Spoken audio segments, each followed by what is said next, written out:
দেখেন 1000 টাকার নোট, 1000 টাকার নোট। কি ভাবছেন আপনারা হুজুরের অনেক পয়সা হয়ে গিয়েছে? 500 টাকার নোট, 1500 টাকা ছিঁড়ে ফেলেছি। অনেকে ভাবতে পারেন হুজুরের অনেক পয়সা হয়ে গিয়েছে যে 1500 টাকা ছিঁড়ে ফেলেছে।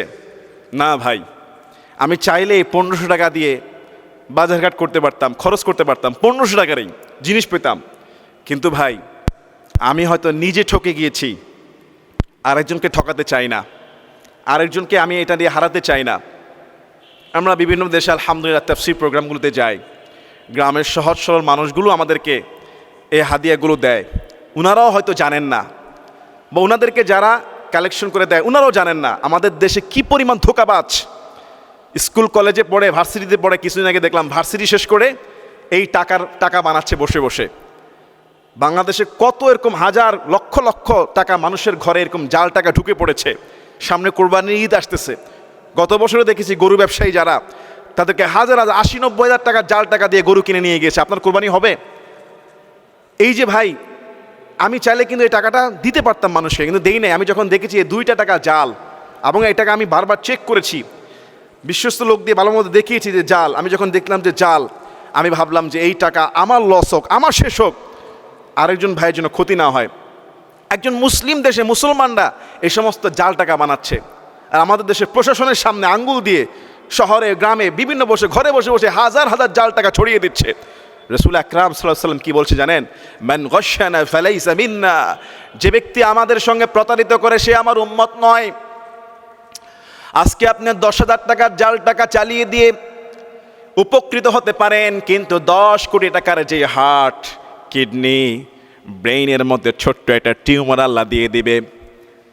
আপনি আজকে মানুষকে ধোঁকাবাজি করে সাময়িক সময়ের জন্য উপকৃত হতে পারেন, কিন্তু আল্লাহর কাছে সব হিসাব আছে। ওয়া ইন্না আলাইকুম লাহাফিযিন কিরামান কাতিবিন, তোমাদের প্রত্যেকের উপর পর্যবেক্ষক আছে, 2জন সম্মানিত ফেরেশতা কিরামান কাতিবিন, তারা কিন্তু সব লেখে, সব জানে। এজন্য ভাইয়ারা, সতর্কতা। ধোঁকাবাজি যে কোন লেভেলে চলে গিয়েছে আমাদের দেশে, শান্তি নাই, সমস্ত ভেজাল, অবৈধ, 2 নাম্বার। কি পরিমাণ ভোক্তা অধিকার যারা যেই ম্যাজিস্ট্রেটের অভিযান চালাচ্ছে, আমি বলবো সরকারকে, এই সামান্য ম্যাজিস্ট্রেট দিয়ে হবে না, প্রত্যেক থানায় থানায় ম্যাজিস্ট্রেট চালান, টানা 5 বছর, টানা 5 বছর, দরকার হলে 1 লক্ষ ম্যাজিস্ট্রেট নামিয়ে দেন। এদেশের মানুষকে সোজা করতে হলে প্রত্যেকটা ইন্ডাস্ট্রিয়াল থেকে শুরু করে দোকান, খুচরা, পাইকারি, সব জায়গায় ভেজালের কোনো শেষ নাই। কি খাচ্ছি আমরা, কি লেনদেন করছি, কি পড়ছি আমরা, প্রত্যেকটা প্রোডাক্টের মধ্যে এখন ঝামেলা। দেখেন আপনি 1500 টাকা, এরকম কত মানুষের কত ক্ষয়ক্ষতি করা হচ্ছে। আল্লাহ এদেরকে হেদায়েত দান করুক। রাষ্ট্রকে বলবো আরো কঠোরভাবে এগুলি পরিচালনা করতে। আল্লাহ আমাদেরকে এই সমস্ত ক্ষতি থেকে হেফাজত করুক। আজকে আমি 1500 টাকার ক্ষয়ক্ষতি হয়েছে, জেনে বুঝে আমি কাউকে ক্ষতি করি না। ইনশাআল্লাহ আমার বিশ্বাস আল্লাহ তাআলা এটার বারাকা বাড়িয়ে দিবেন। আমি ঠকে গিয়েছি, ঠকাই নাই, ইনশাআল্লাহ আল্লাহ দেখেছেন, আপনারাও দেখেছেন।